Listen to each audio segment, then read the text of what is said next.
Bonjour à toutes et à tous et bienvenue à cette nouvelle vidéo hebdomadaire. Donc toujours pareil, les indices boursiers, les matières premières, la paire euro-dollar et derrière les opportunités que l'on discute ensemble essentiellement, souvent des actions que j'ai en portefeuille ou que j'ai sous le regard pour pouvoir prendre des positions. Même si on arrive bien évidemment sur le mois de juillet, donc il ne faut pas s'attendre non plus à avoir trop de volume.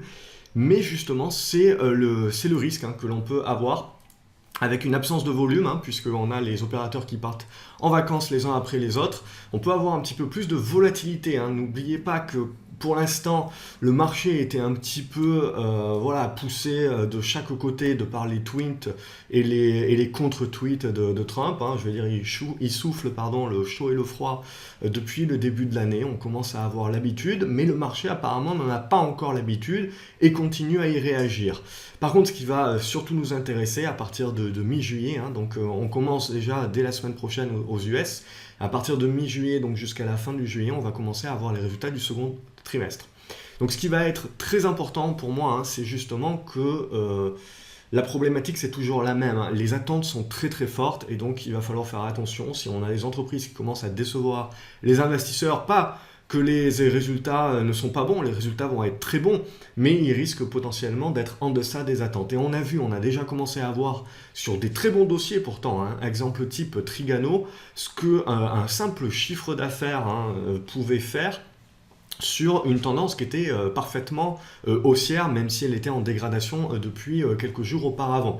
Donc voilà, donc c'est ça aussi qui doit nous pousser un petit peu de prudence. De toute manière, c'est un petit peu l'été, c'est toujours recommandé de lever un petit peu le pied, de réduire la voilure, de récupérer quand même pas mal de liquidités, comme je vous l'ai dit, pour rester prudent et surtout profiter des vacances pour recharger un petit peu les batteries et pas avoir à regarder le marché en permanence et de cette manière-là, on déconnecte jamais. Et c'est très important de déconnecter et c'est pour ça aussi que justement, je vais commencer aussi à lever le pied.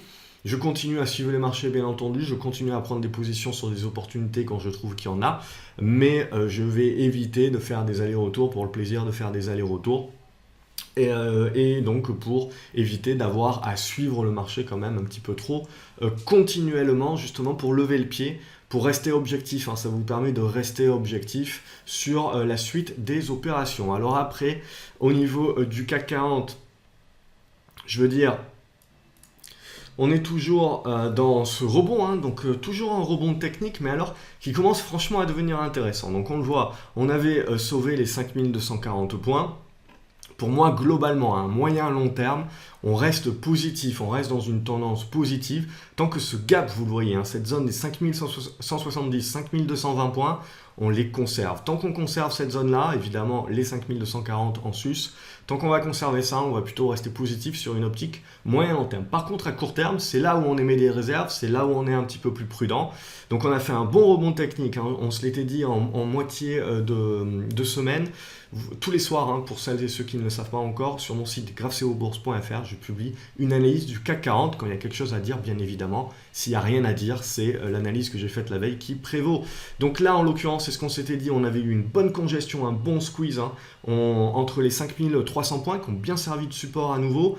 Et derrière cette zone des 5340, bim, jeudi, avec le contre-tweet de Trump, on a le secteur automobile et donc tous les prestataires comme Valeo, etc.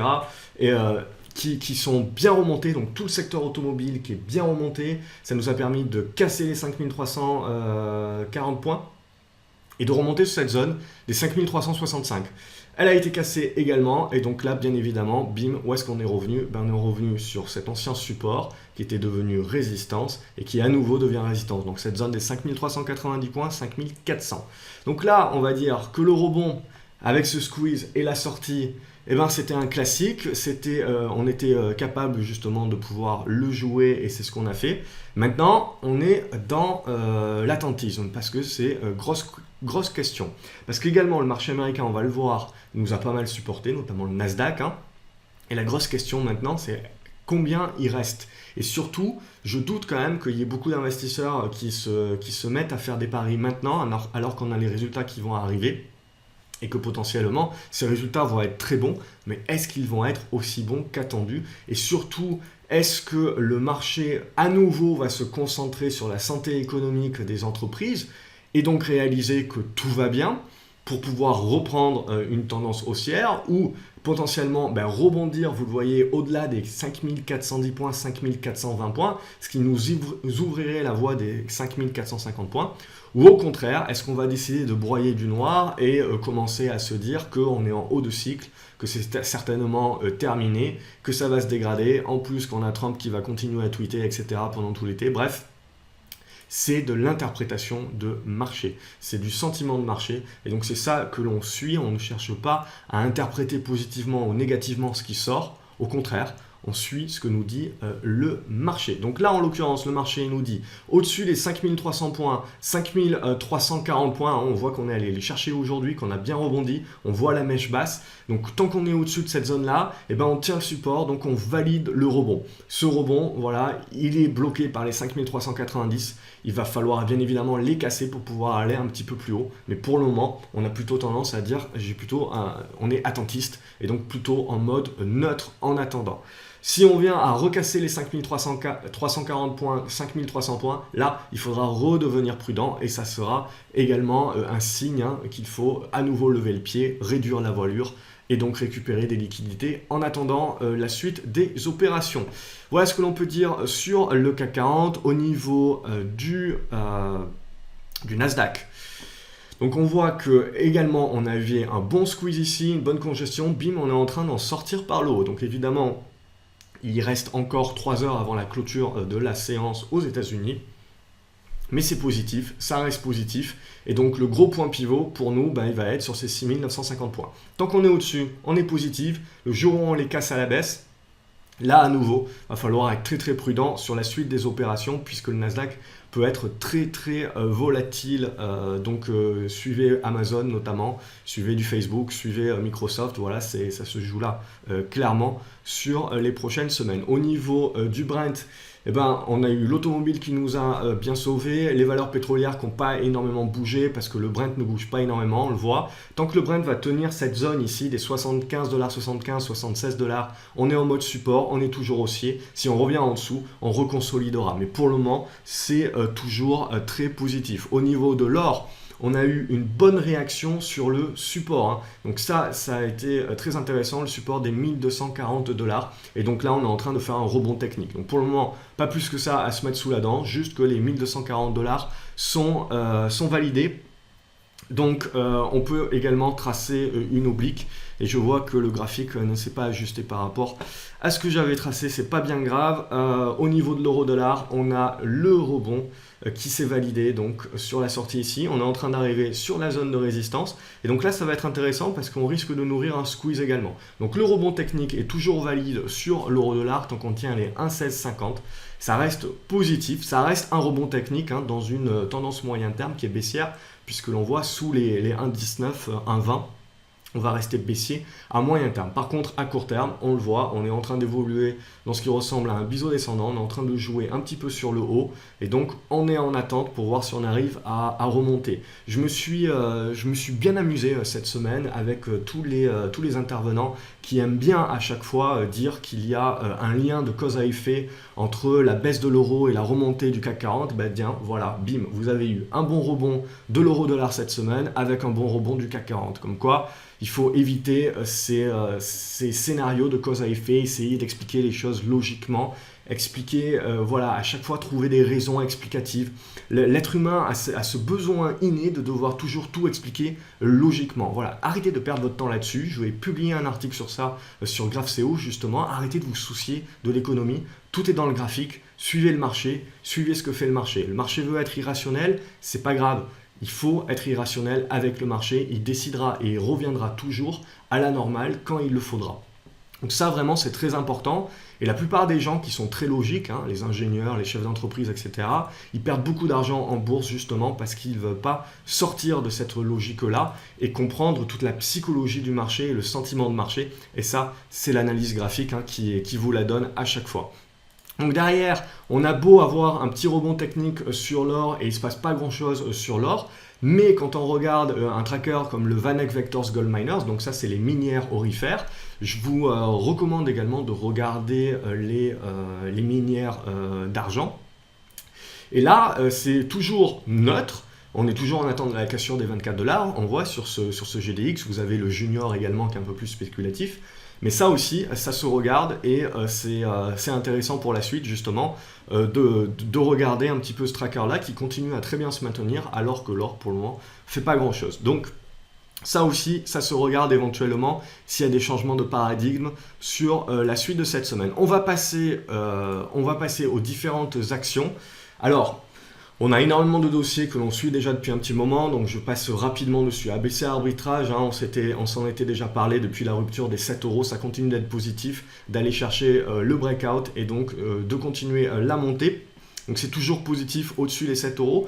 Agrogénération, on a eu une bonne réaction c'était hier, et aujourd'hui une bonne consolidation. Ça se regarde la semaine prochaine. Alors, j'ai pas pris de position parce que c'est encore pour moi mince au niveau des volumes, surtout au niveau de mon portefeuille, mais c'est le genre de configuration potentiellement qui peut se retourner à la hausse sur dépassement des 41 centimes d'euros. Donc ça se regarde.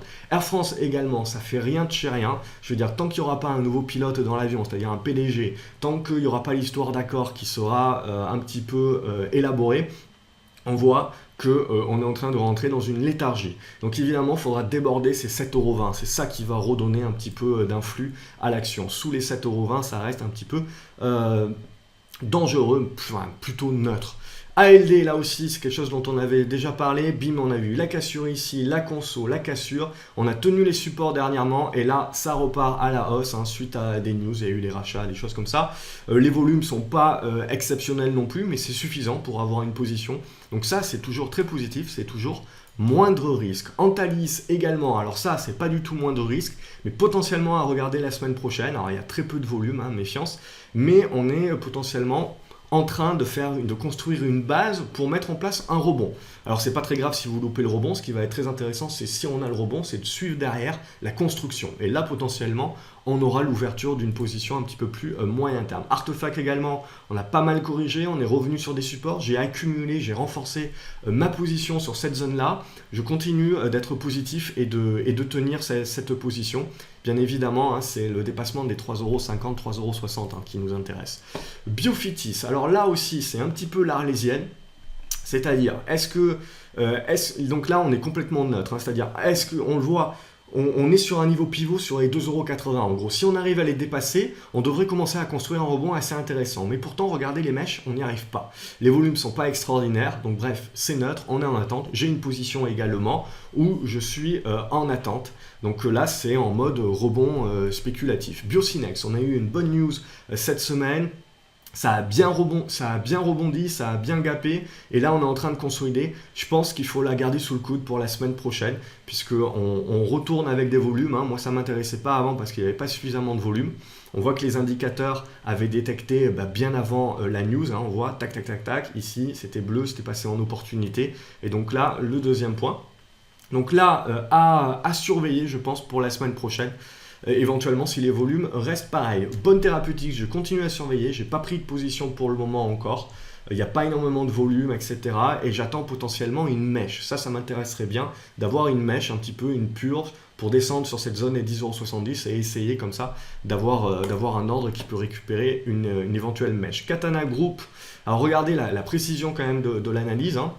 On avait cassé cette oblique haussière qui était support, on la casse à la baisse, on rebondit, et où est-ce qu'on a mis la mèche de ce rebond? Pile poil dessus. Donc on est en train de la valider comme résistance, donc méfiance un petit peu sur Katana. Il va falloir rapidement quand même repasser au-dessus de cette zone des 2,95 € pour essayer de se donner un petit peu d'air. Sinon, si on repasse sous les 2,70 €, méfiance, on devrait revenir dans cette zone des 2,55 € à court terme. Celnovo également, c'est en consolidation, faut laisser consolider. Pour moi, j'ai un gros support sur cette zone des 3,10 € à 3,15 €. Je patiente. Pas plus que ça. Céliade, j'ai pas réussi à renforcer pour le moment, peut-être la semaine prochaine. On voit au niveau des indicateurs GraphCO également que c'est en train de passer en mode pré-signal et en opportunité. On a une bonne congestion qui est en train de se construire.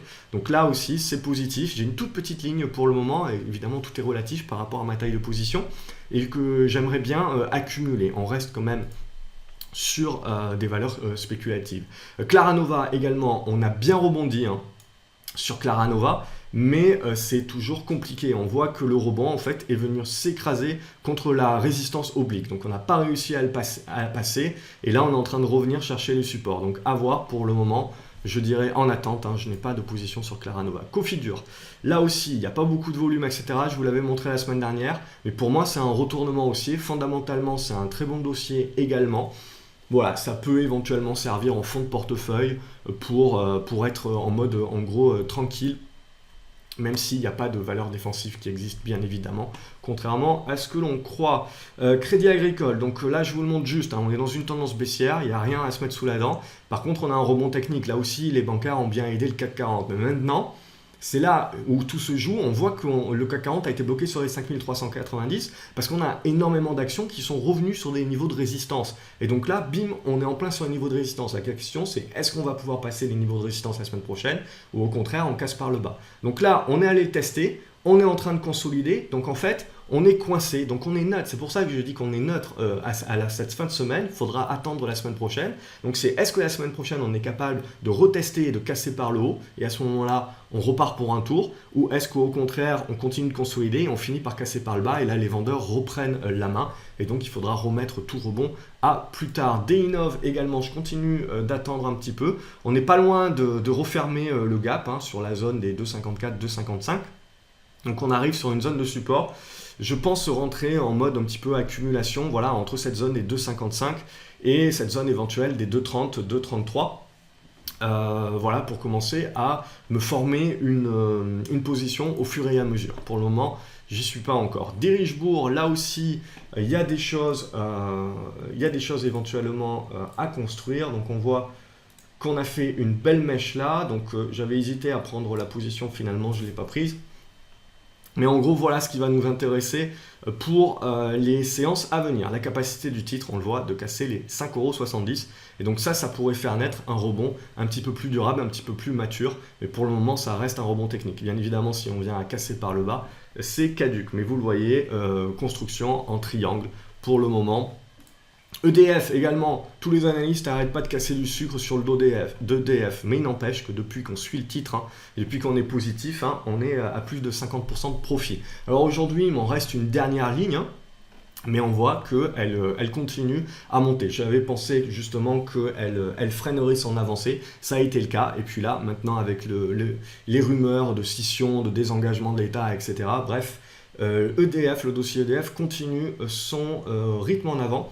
Au-dessus des 11,70 €, on voit que c'est toujours positif. Exo, valeur américaine sur laquelle j'ai surpondéré ma position hier soir. Alors pourquoi ? Vous allez me dire, décidément il n'y a aucun tracé qui a été gardé, j'ai dû oublier de sauvegarder la dernière fois, mais bon c'est pas bien grave. En gros, on est en train de jouer, vous le voyez, avec cette oblique baissière et on est en train de la travailler par le haut. On a des volumes qui sont arrivés hier. On a les indicateurs qui commencent à réagir. On le voit, ça devient bien vert foncé.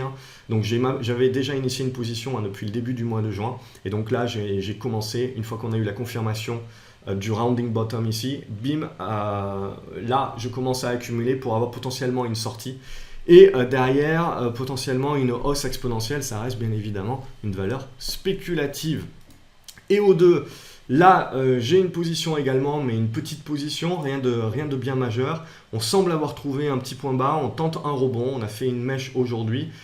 J'ai une position, mais je la larguerai. Pour moi, c'est la moyenne mobile 20 jours dont je vais me servir là pour vendre. Donc petit à petit, elle va revenir vers cette zone des 4,40, 4,50. Ça reste spéculatif, mais bon, quand on voit un petit peu la puissance de la baisse par rapport à la news, qui n'est pas non plus extraordinaire, voilà, je joue le rebond technique là-dessus, mais avec les petites tailles de position. Eurobond scientifique, on s'en est parlé la semaine dernière, donc ça a bien réagi, et bim, c'est parti. Et donc là, ça consolide. Faut laisser consolider, c'est parti sans moi. General Electric, je continue d'observer le dossier. Potentiellement, on a la construction d'un triangle symétrique. Alors, à voir pour la suite des opérations. Pour l'instant, voilà, c'est la construction d'une base de support. Genfit, il y a eu un bon rebond aujourd'hui. Ça peut potentiellement nous intéresser. Ça continue de tricoter pas mal. Le débordement des 25 € sera à suivre éventuellement pour avoir une continuation la semaine prochaine. Hermès, Hermès, c'est pas mal. Il y a un rebond, donc il y a un bon support qui s'est formé sur les 5,15 €, 500,15 €, pardon, 500,16 €. On a un bon rebond qui est en train de se former. Bon, en termes de potentiel, pour l'instant, on est assez limité à 530 €. Ça aussi, ça fait partie des lignes que j'ai, où je pense que je vais réduire la voilure, comme j'ai fait pour Trigano, où j'ai joué le rebond. Parce que tout simplement, on arrive sur l'été, il faut un petit peu souffler. Donc éviter d'avoir trop de positions comme ça où on fait que du rebond, quoi. Inside Secure, les volumes sont pas anodins, donc pour moi ça continue d'être un très bon dossier. J'ai loupé mon entrée cette semaine sur le retour ici sur les 2,55 €. Bon, c'est pas grave, je continue d'attendre de voir comment ça se construit, mais ça continue d'être très positif. Corian également, c'est toujours très positif, même si là on a un petit setback, on a une petite attente. On attend toujours la validation, donc on l'a tenté pour l'instant, mais on ne l'a pas validé, du breakout des ces 29,40 € et des poussières. Avoir une biotech belge, MDX Health. Donc là, on devrait avoir quelque chose d'intéressant sur dépassement des 3,90 € pour arrondir, à observer éventuellement. Nextedia, ce qui va nous intéresser, c'est si le titre arrive à revenir au-dessus des 97 centimes d'euros et après sur la consolidation. Nicox, j'ai pris une position, j'ai un petit peu alourdi pas mal en deux fois. Aujourd'hui, parce qu'on a eu une bonne réaction ici, et là on est en train de consolider, on voit, on n'est pas reparti tout de suite à la baisse, on est en train de consolider, donc je pars du principe qu'on est en train de construire certainement un rebond un petit peu plus puissant, qui devrait nous permettre de revenir vers la zone des 8,50 €. On verra la suite, c'est loin d'être du moins de risque, ça, on est en mode rebond. Novacite, pareil, donc ça, on continue d'être en embuscade sous les 72 centimes d'euros, il va falloir dépasser ce niveau-là, et ça va devenir très intéressant pour la suite. Pareil, Orange, donc il y a des compagnies, vous avez toujours les rumeurs de passage à 3 opérateurs. Donc ça, c'est très positif, je pense que c'est Orange qui est le mieux placé. J'en ai toujours une position en portefeuille long terme. Donc on voit qu'on est repassé au-dessus des 14,50 €, ça c'est très positif sur la capacité de valider le breakout sur Orange, donc des plus hauts. Donc on reste positif au-dessus des 14,50 € là-dessus. Paro également, j'ai accumulé ma position et c'était peut-être pas la meilleure idée. On voit que c'est quand même très fragile et très léger. On a eu une bonne news. Fondamentalement, la société capitalise moins que sa trésorerie nette, c'est-à-dire la trésorerie moins les dettes.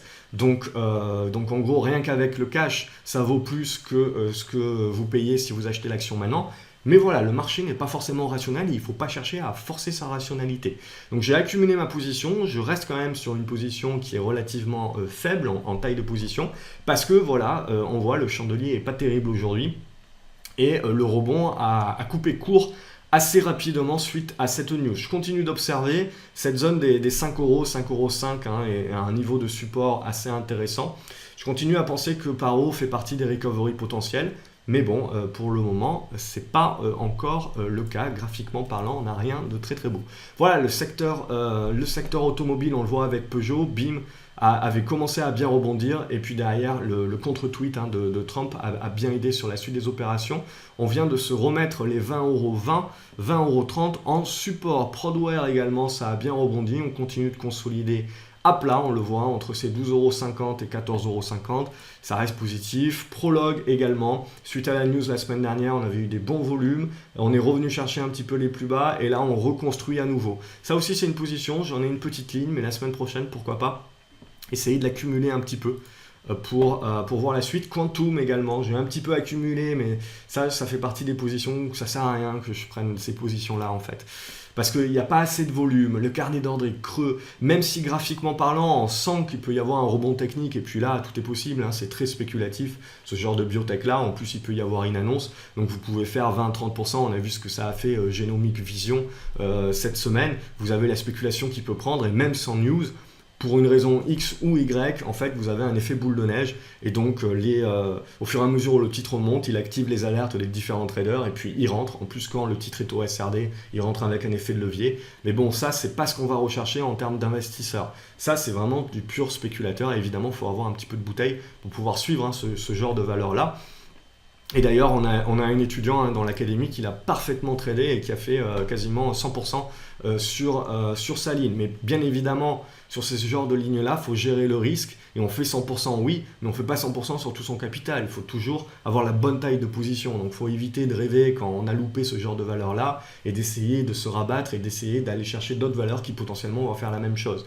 Potentiellement, Quantum Genomics a les moyens de faire la même chose, mais voilà, il faut arrêter de rêver et tailler la bonne taille de position. Moi, j'ai une petite taille de position là-dessus, parce que je suis un petit peu le graphique, mais voilà, ça sert à rien si je veux lever un petit peu le pied, de me taper une valeur supplémentaire à devoir suivre, alors que ma taille de position est ridicule et que même si elle prend 20% lundi, potentiellement, bon, ça va pas non plus révolutionner ma performance sur l'année.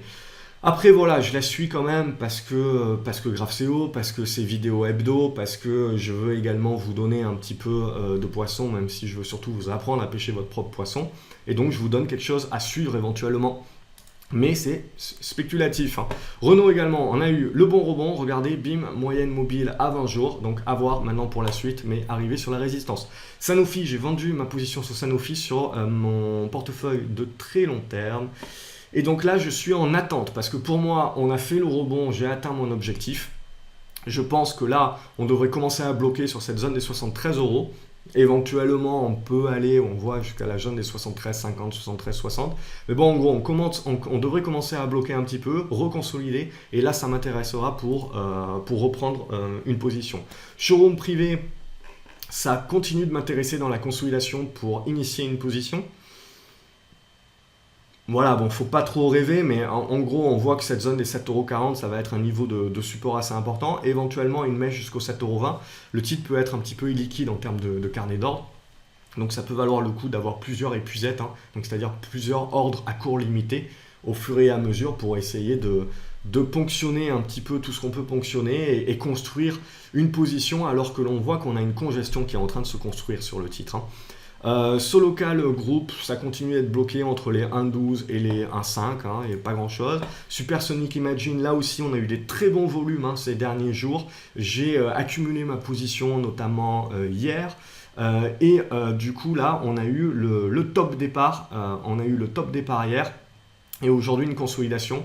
Mais ça voilà, on s'en était parlé, j'en avais parlé dans l'académie également. Donc ça, c'est un très bon retournement aussi qui est en train de se mettre en place sur Supersonic. Technicolor, voilà, il y avait un rebond technique éventuellement à jouer, mais vous le voyez, hein, tant qu'on va être dans l'incapacité de remonter au-dessus des 1,15, ça va être uniquement du rebond technique. Donc méfiez-vous là, parce que si on trace une petite oblique, si en gros, voilà... donc voilà le triangle à l'intérieur duquel on est. C'est absolument baissier sur toutes les unités de temps. Là, le seul truc, c'est que vous aviez un rebond technique. S'il casse par le bas, on va revenir chercher les 90 centimes d'euros. Et là, ça va m'intéresser certainement pour prendre une position par anticipation. On s'en reparlera. Par contre, je doute pour le moment que ça dépasse les 1,15, mais pourquoi pas. Si ça dépasse les 1,15, on verra. Et derrière, les 1,15 serviront de support et me permettront de rentrer en position. Donc dans tous les cas, quand on a une stratégie de moins de risque, voilà, c'est juste avoir la capacité d'être patient et d'attendre. Et derrière, pas d'essayer de prévoir. On prévoit tous les scénarios alternatifs. Et juste, voilà, on laisse le marché nous guider.